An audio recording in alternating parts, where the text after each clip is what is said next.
This was a nice presentation to do because right now I'm working on the Mesoamerican and indigenous legal systems throughout history, since pre-Hispanic times up all the way up to the 20th century. So this was a very good opportunity for a reflection on my part, and I'll try to mix some of my recent experiences on this field about this two-phase divided Mexico, this genus of a nation in which the two sides of the same coin are deep Mexico with the ancient heritage of Mesoamerican tradition, indigenous Native American tradition, as against a more Western-oriented imaginary Mexico, as Bonfil called it.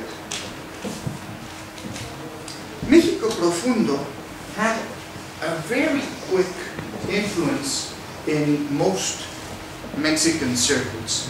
It was published relatively recently in 1987 and attained a classic status as a text very soon afterwards, especially, I would say, after the Ejército Zapatista revolted in 1994, and suddenly what Bonfil had said all along, that there was a fundamental contradiction between this Western-oriented Mexico, imaginary Mexico, and the deep Mexico, the Mexico Profundo, existed. And so suddenly, by 1994, which was just at the end of the Carlos Salinas de Gortari's presidential period, this became acutely obvious that there was a contradiction, that the modernizing plans, which had been spearheaded by Salinas, were kind of disassociated from most Mexican population. Also, many of Bonfil's observations are valid still today. His second preface, just after the 1988 elections, which were considered as rigged and with widespread fraud, hold also true today after the 2006 elections, which were even more hotly contested and even less legitimate from a social standpoint. Mexico Profundo also can be seen as a high watermark for Mexican anthropological thinking. The Mexican anthropological school developed quite strongly since the 20s and 30s, directly linked with the revolutionary ideology. We had a profoundly nationalist and combative party, which has been alternately being seen like capitalist by the left, as leftist by the right, and which I think could be characterized quite well as nearly fascist, because you have a highly authoritarian regime with a single party that organized everything inside in a hierarchical way.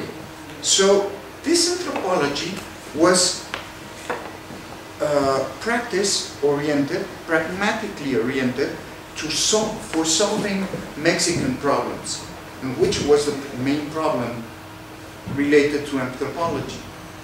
Exactly, the Indian population. So Mexican anthropology basically studied Indians, not urban contexts, until the late 80s, and thus Bonfil's text can be seen kind of a condensation of most of anthropological thinking up till then, but also highly critical of many of the things that had been done and projects that had been developed. Which are these influences? Everybody read the text? Mm-hmm. Okay.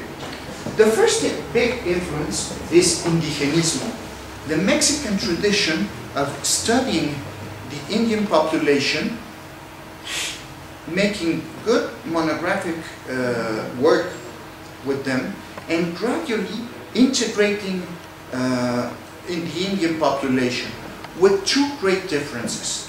Up to the 50s, this was a Western-oriented integration, where Indian customs were to be preserved only if they did not clash with Western values.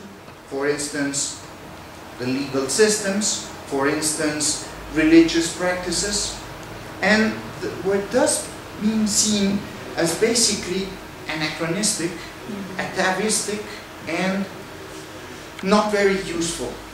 But starting from the 50s, the later school, the early school was characterized by Gaño, Vasconcelos, Caso, the elder Caso, and the younger generation was led by the younger Caso, by Aguirre Beltrán, by Bonfil Batalla himself. And here the emphasis was on empowering Indian communities, gradually incorporating Indian communities through economic development, which is not all that bad, because by the 50s, the Indian population had become, using Aguirre Beltrán's phrase, the poorest of the poor. And there were, an Indian identity was not very clear-cut in those days. The second big influence is the theory of mestizaje. Mestizaje, the mixing of race, was adopted as the Mexican banner, ideological banner, even earlier, probably since colonial times. The Virgin of Guadalupe cult is a direct reflection of mestizo culture, a symbol developed from a local cult, very local, to national proportions, precisely because it was very useful for colonial elites and colonial groups that were interested both in independence and in acquiring greater power inside the colony. This is so clear that the most popular Virgin cult in central Mexico was not, for the Indian population, was not the Virgin of Guadalupe. It was the Virgin de los Remedios, very nearby also. And the clash became so acute that during the independence movement, the insurgents fought with the Virgin of Guadalupe as a banner, and the conservatives or royalists fought with the banners of the Virgen de los Remedios, and each one shot the other one. Whenever they captured standard, they shot the other Virgin. So this was quite clear for early Mexicans. Of course, this marks a very different approach to race and race relations as compared with Argentina, the US, or even Brazil, which have very different outlooks. Mexico, based on a big percentage of Indian population, when the independence was attained, it was about 85% Indian population. Today it is between 10 and 15, depending on who's counting and how they're counting. More about this later. But the idea was to make a single unit, national unit, by considering everyone equal. But as Bonfil rightly points, and to use Orwell's original formula, everyone is equal, but some are more equal than others. The third important influence is the idea of a deep Mexico, of something more profound that is at the base of Mexico, and that most Mexican cultural, political, and economic manifestations and phenomena are really masking a deeper reality. This deeper reality had been studied since the 19th century, and some of the most important works include Samuel Ramos, Rodolfo Usigli, and, of course, Octavio Paz's El laberinto de la soledad, which are all essays destined to explain this contraposition between different cultures, and also how Mexico is really faking it. Usigli would say faking it, el gesticulador, acting as another character. Of course, there's another side to México Profundo. It is well written, very easy to read, and thus is quite apart from most anthropological books, especially archaeological books, in which my colleagues basically describe a series of sherds or stones, and thus are not read by anyone, let alone the general public, but even specialists can hardly swallow an archaeological report. This sets it apart completely, because like Laberinto de la Soledad or Ramos's work, it is very well written and thus had a big impact upon its readers. Who's Guillermo Bonfil? He was born in 1935 and died very young in 1991, when he was probably at the peak of his capacities. He studied anthropology at the National School of Anthropology, where he also taught, and worked all his life both at INA, Instituto Nacional de Antropología, and as a public servant, director of a series of institutions. The most important was probably his founding of the Museo de Culturas Populares.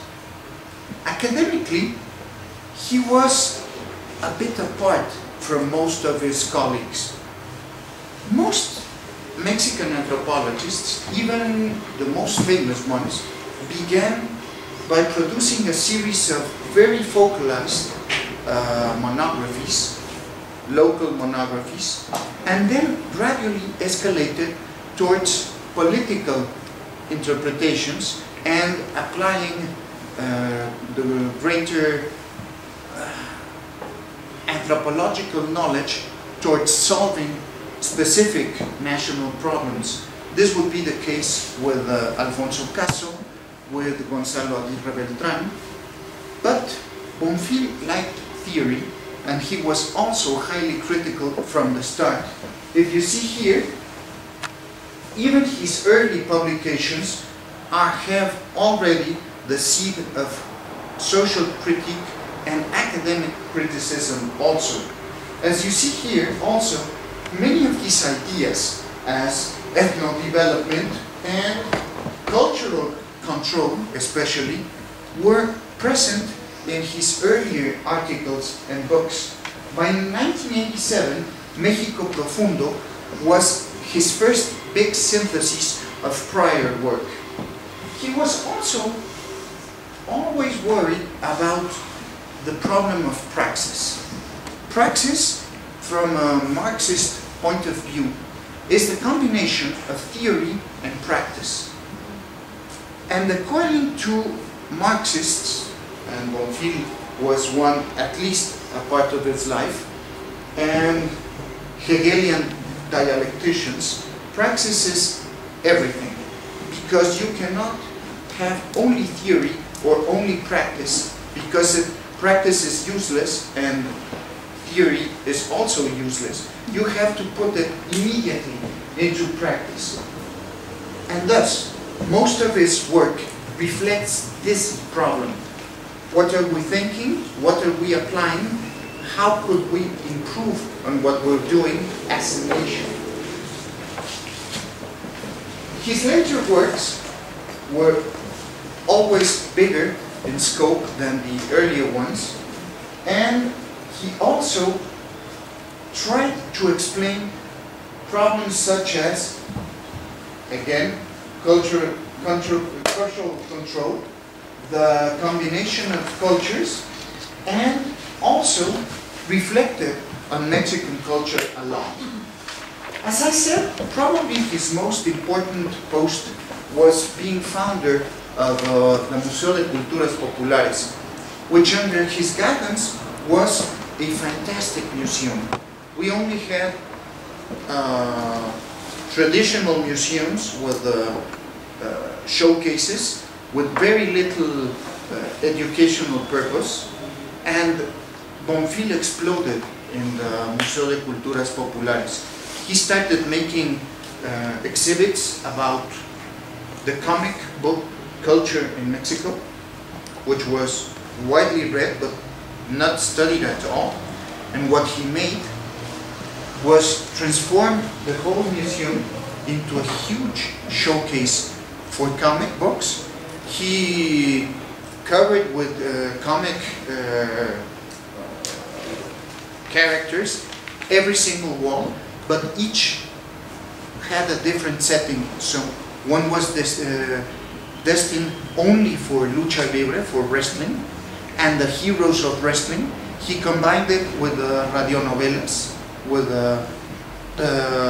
soap operas that were originally transmitted by radio, and thus you could hear only Calimán-related radionovelas in the Calimán room, and an exhibit that showed why Calimán had been so popular, what Calimán meant, and made this with different comic books. He also made such exhibits with, for instance, arrieros, which are muleteers, the muleteer culture, and he reproduced houses, the shacks, the places where the mules drank, ate, and all the culture together with smells, sounds.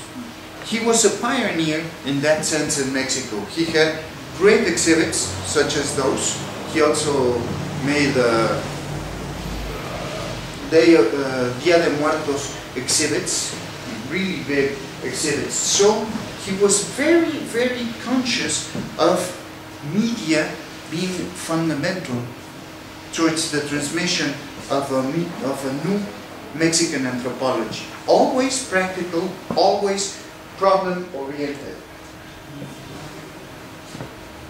The México Profundo was divided in 3 separate parts by Bonfil. These parts have a very different orientation and thus should be discussed separately. The first one, La Civilización Negada, speaks about Mesoamerica and a bit about the other culture areas, Arido America and Oasis America, and basically discusses what happened in the pre-Columbian era and how a civilization developed. Civilization in the sense of having its own culture, its own character, its own set of values, and thus would be very difficult, if not impossible, to compare against other cultures directly. Of course, he repeatedly mentions the idea of Mesoamerican heritage and basically refers to the model known as the closed corporate community, which was developed for Mesoamerica as these autarkic, self-sufficient rural communities, but which, as we'll see, are very, very alike with other peasant communities throughout the world. Do you remember which was the main enemy of the Soviet Revolution according to Lenin? Pardon me? The weather? No. It wasn't the bourgeoisie, it wasn't the Tsar, it wasn't the establishment, it was the kolkhoz, the Russian peasants. And maybe 100,000 Russian noblemen died in the revolution, but almost 10 million Ukrainian and Belarusian and Russian peasants were exterminated by Stalin because they were enemies of the Soviet communism. So this serves quite well because peasant communities have this common background. Also, he emphasizes that his definition of imaginary Mexico does not describe a fake Mexico, but rather the Mexico that exists in the social imaginary. This is a French term, el imaginario social, in social conscience. The second part, cómo llegamos a donde estamos, how we reached where we are right now, is a study of the search of the true model, of the true culture model, and how one imaginary Mexico tried to transform itself into a hegemonic culture and dominate and gradually stamp out deep Mexico. Why does this history start with the conquest and the colony? This is easy because prior to the conquest there were no Indians. There were Teotihuacanos, Aztecs, Tepanecas, Chalcas, Mayas, and all were human, but there wasn't any Indian category. So, Indian is a concept directly linked to the conquest. It implies that Indian is different to someone else being, in the 16th century, the Spaniards, then their descendants, then the criollos, then the mestizos, and gradually all against the Indian.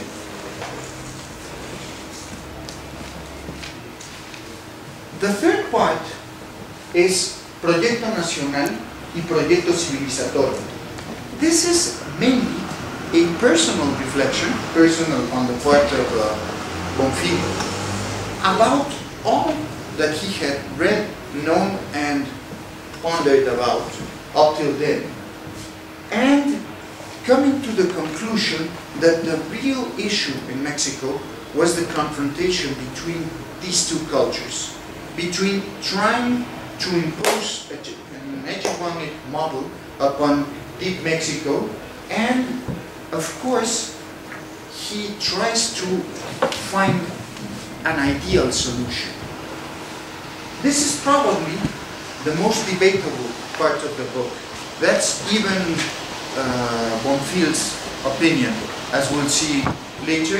He said, of course I'm quite conscious that this is not a closed subject, quite open on the contrary, and also that it has been heavily criticized because it's also very weak in its arguments. Thus, the essay develops a political, social, and cultural project that assesses how could Mexico develop differently. And also, this is the reason, precisely the fact that this is the most debatable part and also the most open part.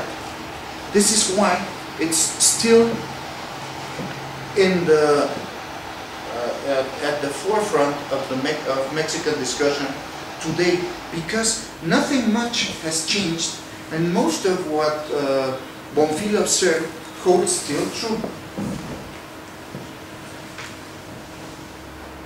What is Bonfil proposing? This is a kind of cultural pluralism, the coexistence of cultures without one dominating the other. And he specifically says that he's trying to formulate a new national project which would combine Western and Indian traits. What could be won by this?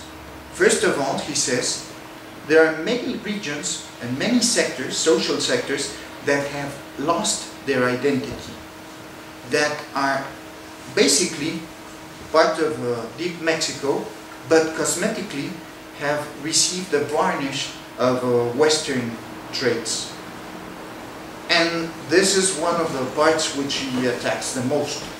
Western values in the economic sense, in beauty models, in every sense. And he says there's a fundamental contradiction here. So we have to solve this, and these communities, regions, sectors, classes should be able to regain an identity of their own.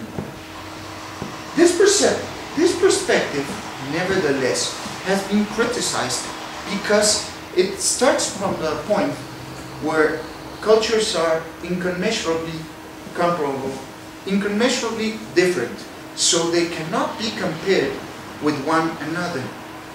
This extreme relativist position has many dangers, and we'll see some of them. What we see here is the organization of tequio, the community labor that persons give to the community, and in exchange of which they receive community rights such as the access to the land, access to the natural resources, etc. México Profundo attempts to synthesize from a lot of sources. Basically from every book Bonfil had read up till 1987. And thus is not a highly specialized text in some respects. For instance, speaking about Mesoamerica, his sources were mostly older, mostly in Spanish, and most of what has been done recently is in English, most being probably about 70% of what's being written on Mesoamerica each year is in English, 10% in French and German, and maybe 20% in Spanish. So this makes it very difficult to have a Spanish-based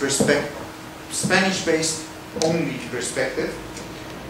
And here we see a series of problems. For instance, now we know that Indian societies were far more complex and socially differentiated than what Bonfil assumes. Bonfil assumed there was a ruling class and a peasant class. Here in this second model we have a four-tiered model. Well, archaeologists pull out their hair because whenever we do a really good analysis of social complexity, we arrive at an obvious conclusion. Is Mexico, is the US divided into two classes? No. Is the social continuum so clear to understand? Never. And what we have is a series of subgroups, maybe 8 subgroups. We sometimes have plebeians that are far richer than noble persons. We sometimes have sectors which we don't know if they were plebeians or nobles. We have a very complex situation, especially in some areas.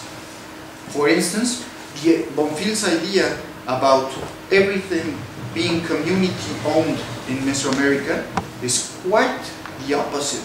In central Mexico, Tenochtitlan, Texcoco, Xochimilco, Coyoacán, by the early 16th century, we had at least 12 types of land ownership, including private-owned lands that were freely exchanged, sold, or rented to each other.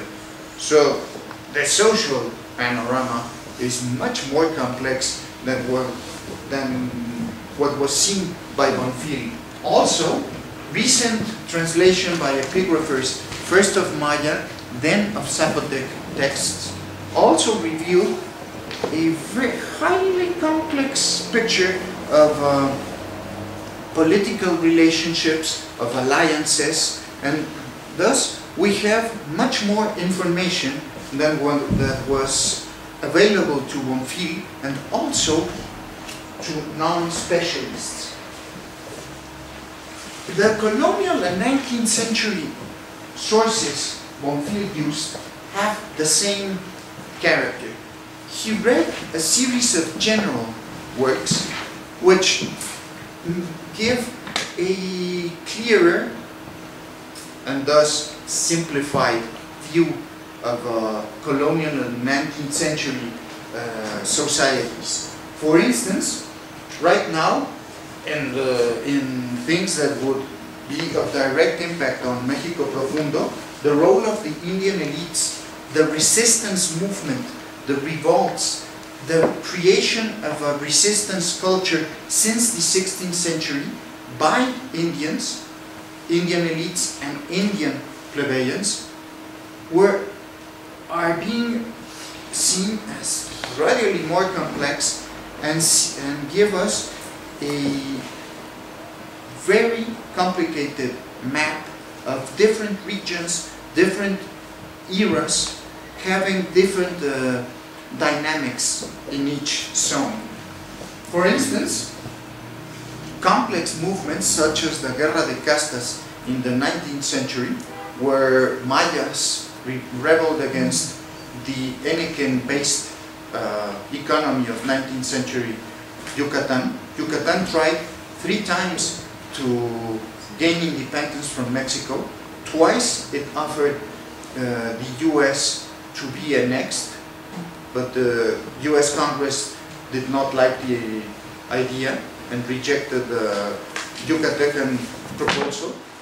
And when it was about to become an independent country, the Indians rebelled because slavery had been reinstated by the mid-1840s, and they almost wiped out mestizo, criollo, and white population south of Mérida. And the only reason they did not take Mérida was because they had to go back to their farmlands to collect the crops. The current state of Quintana Roo, where Cancún is, was basically the territory of the free Indians, of the Cruzot, the people of the cross, and was an independent country up to 1904. So it was independent for about 60 years.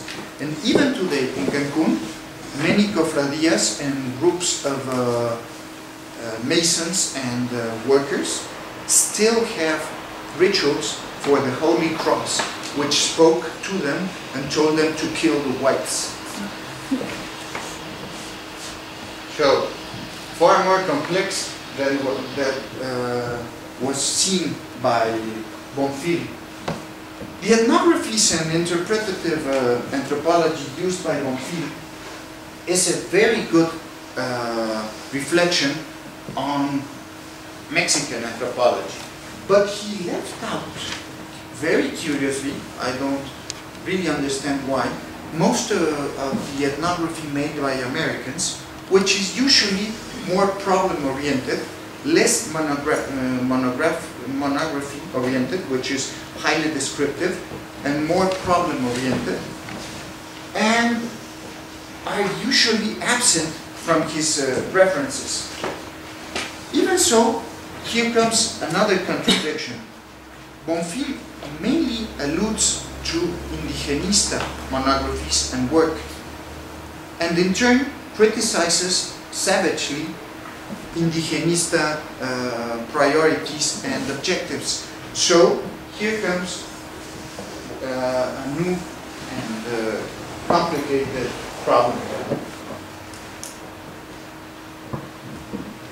Summing up, this Mexico, the reason Mexico Profundo had such a big influence was that it is the work of a first-rate anthropologist who is rounding up the knowledge gathered in 60 or 70 years, but also leaves out the academic framework, which makes for a difficult and boring reading, and thus makes for a literary essay.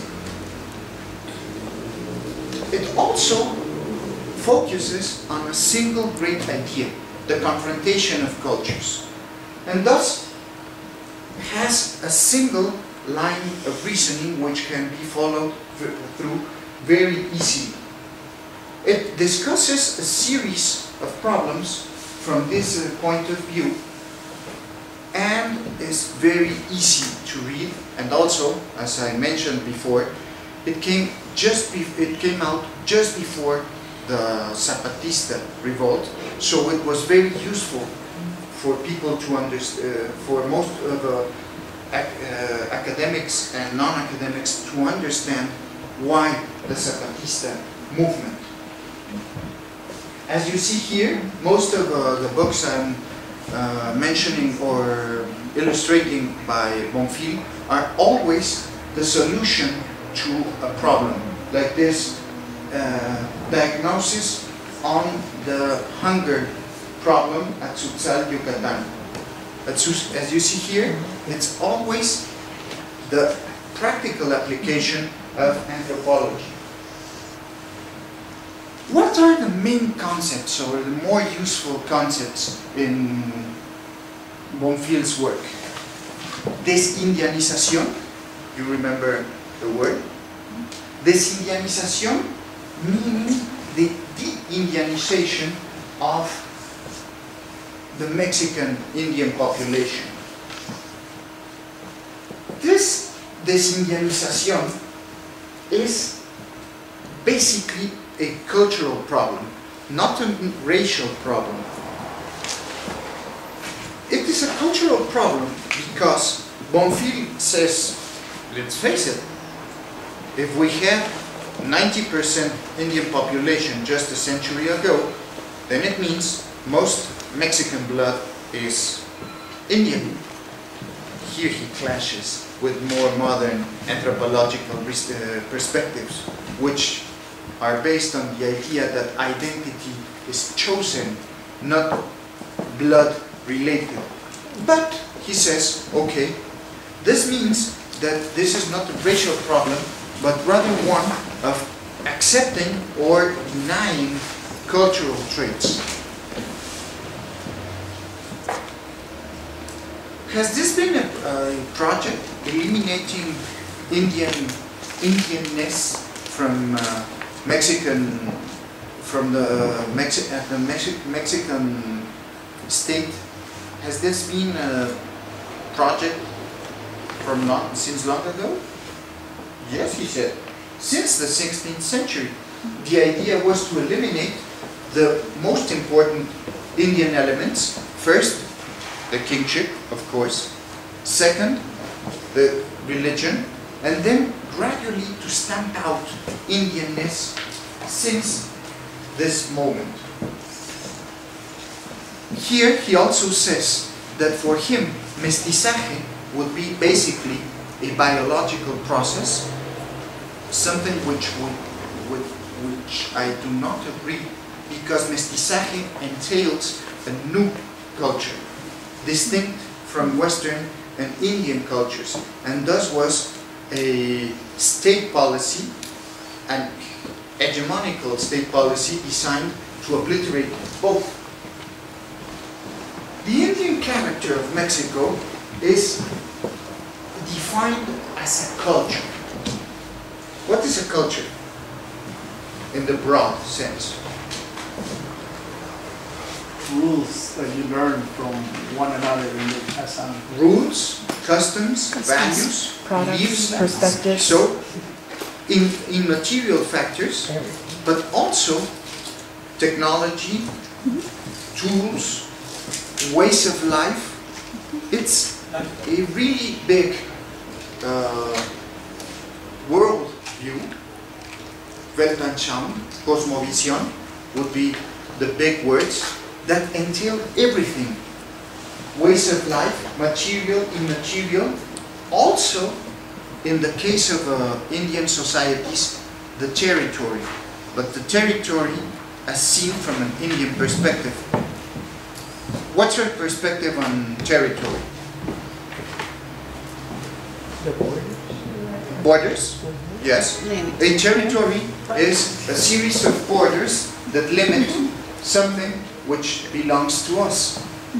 Is that the way the Indians defined it? No. How was it defined? Earth belongs to everyone, and we share it. And we have a personal relationship and community relationship with Earth.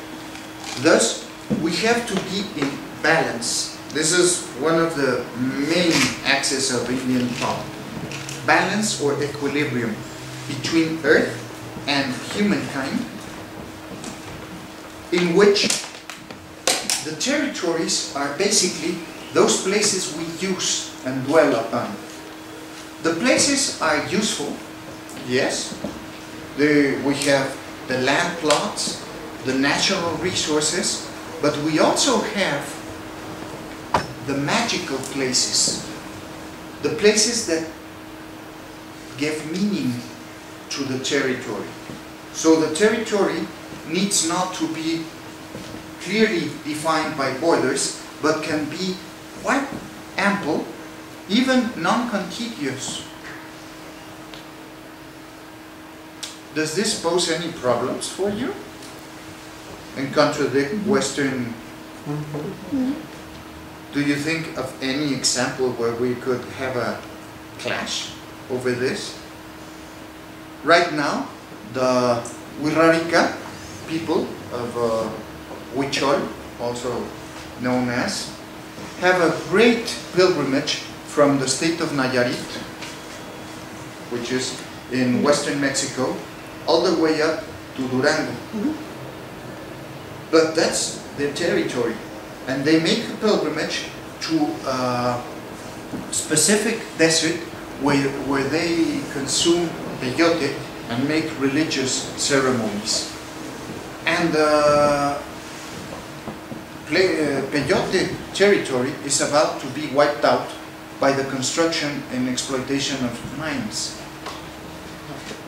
And of course, nobody in the Mexican government considers logical that Huichol live here, and 800 kilometers east they have another enclave which is basic for their culture. Another example, where was Tenochtitlan founded? In an island where there was a nopal plant, where an eagle would be devouring the serpent. Does it have any meaning?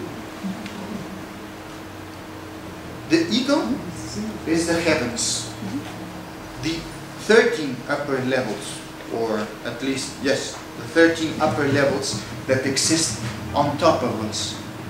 The serpent represents the 9 underworlds, not hell, but the underworlds.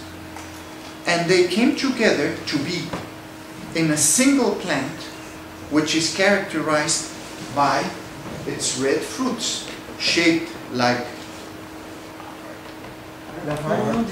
hearts. So this is the place of life where heaven and the underworlds met, combined in an island. Thus it is the axis mundi, the navel of the universe, and thus it was written that the Aztecs should live there. But every single Indian group has their own origin myth, and each one had a religious geography that created, through hierophanies, through natural places, a sacred geography which combines with this more Western-like practical geography. And they're no different. You have to consider that reality for the Indian mind is the combination.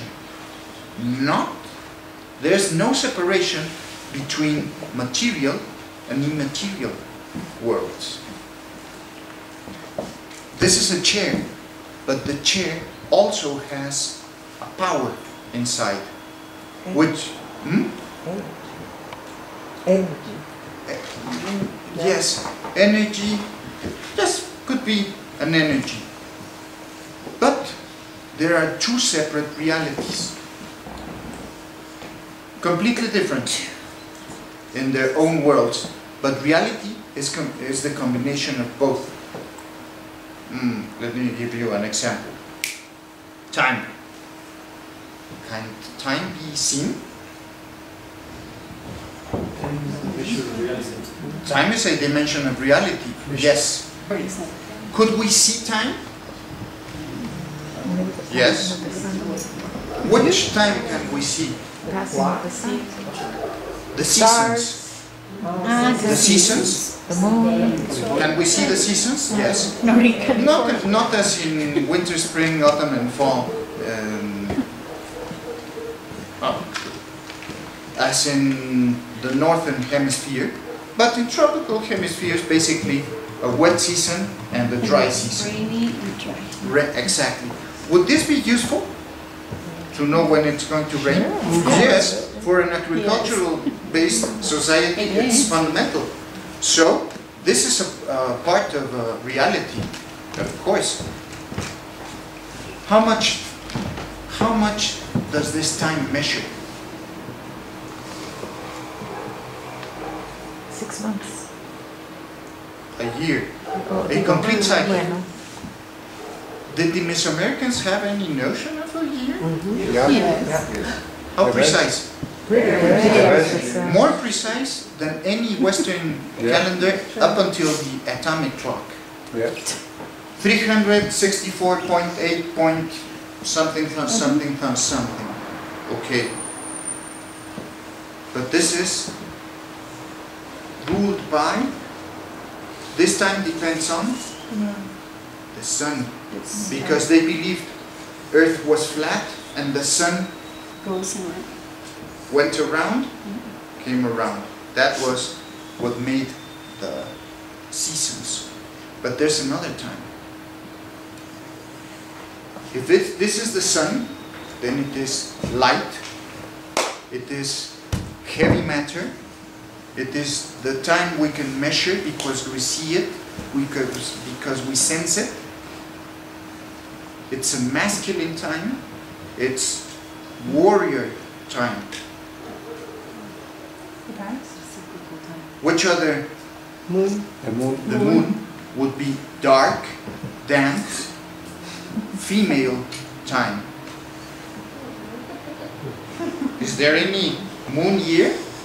Yes. Month. Yes, the moon. The lunar month. The lunar month, which for the Mesoamericans was organized into 13 months of 20 days each, because the moon does not follow the very same cycles. Okay, 260 days. And this was used for? Religion. This is the religious calendar, the Tonalpohualli. When the newborn was taken to the priests, they read his future or her future in the Tonalpohualli. According to the day he was born or she was born, his future would be more or less like this. Not deterministic, but as in Western astrology, let's say a path which would be followed. For instance, in the month of the rabbit, the woman born in the month of the rabbit, how would she be? What's the Shy. character of a rabbit? Shy. Fertile, Fertile, shy, shy. but also talkative, Talk to me. yeah, hard working, very energetic. Okay, now, here comes the important part. If you teach and raise very well a female rabbit, you would end up with, A rat. she would be a weaver, she would be very talkative, she would have to have severe discipline, but then she would turn out quite well. A weaver, very fertile, she would have many children. But what would happen if you had a not very good education and you didn't raise well enough your little female rabbit? She could go astray. She would become an Awuyani. She who gladdens men and then charges for it. Okay, but is this time for Miss America? Two separate calendars? No.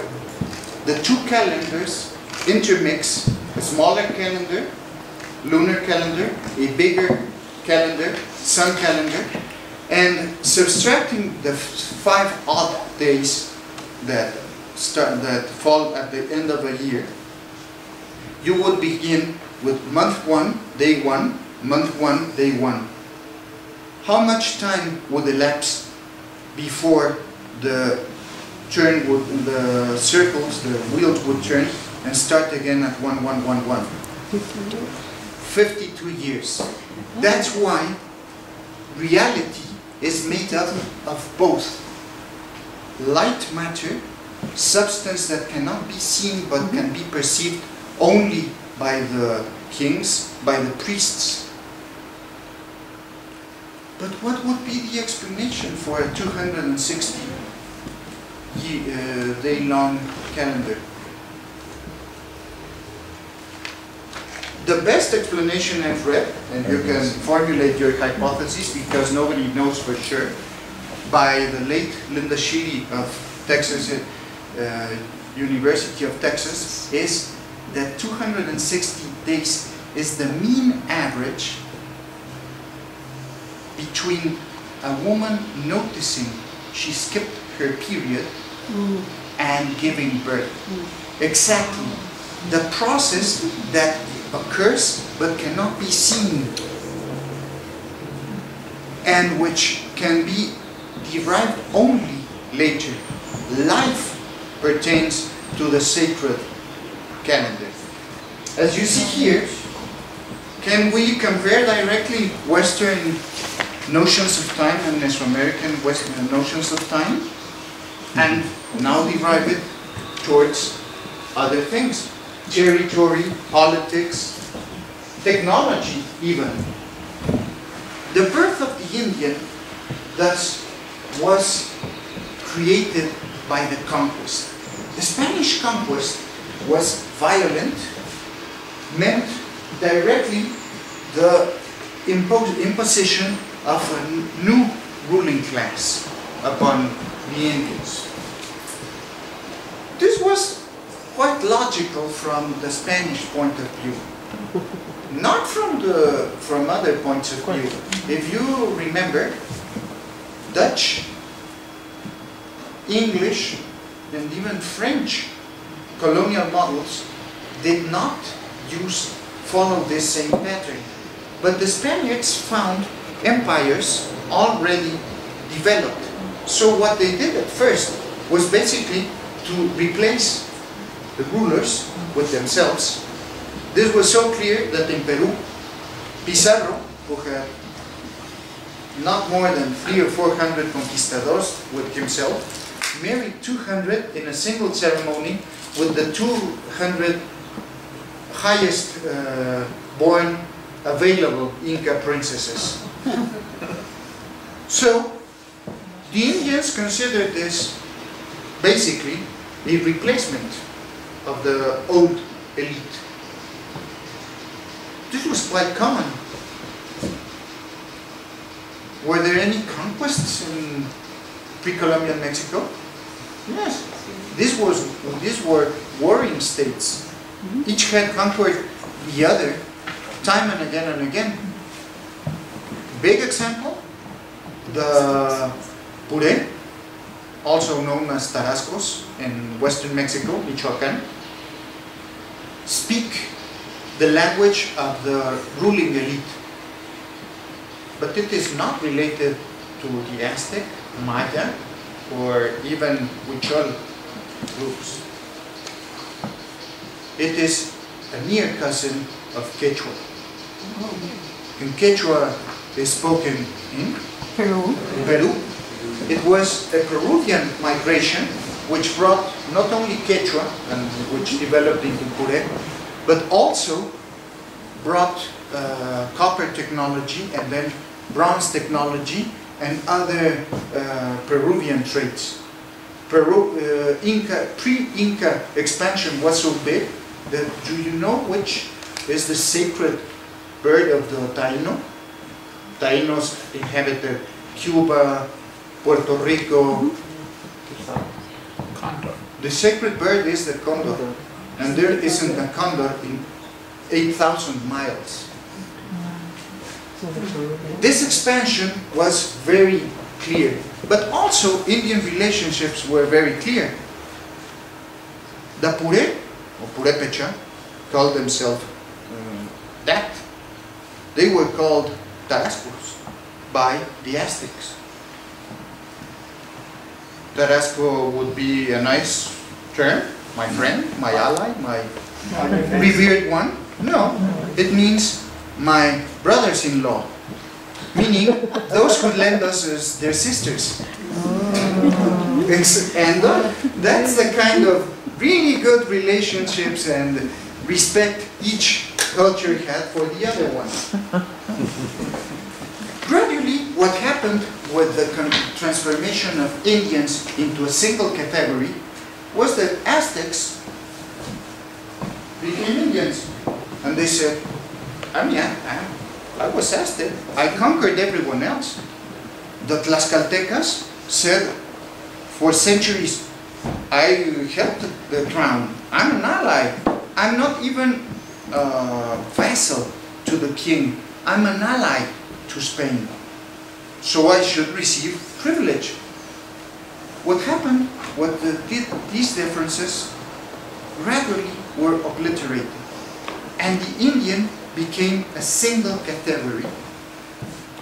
And as a single category, they were gradually displaced by the newer groups. First, the newcomers, the conquistadors, then a second, the newcomers, then their offspring, then the combination of criollos and Indians into mestizos, and gradually became more and more diluted, losing their elites in most of New Spain, losing their rights, and everyone tried to defend them, but it was impossible.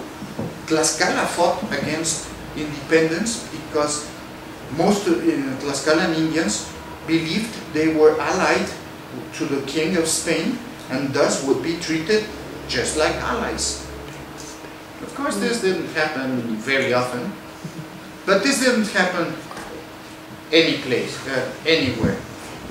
It is thought that Canada retained its independence and was not conquered by the US, basically because the Iroquois defeated the Americans.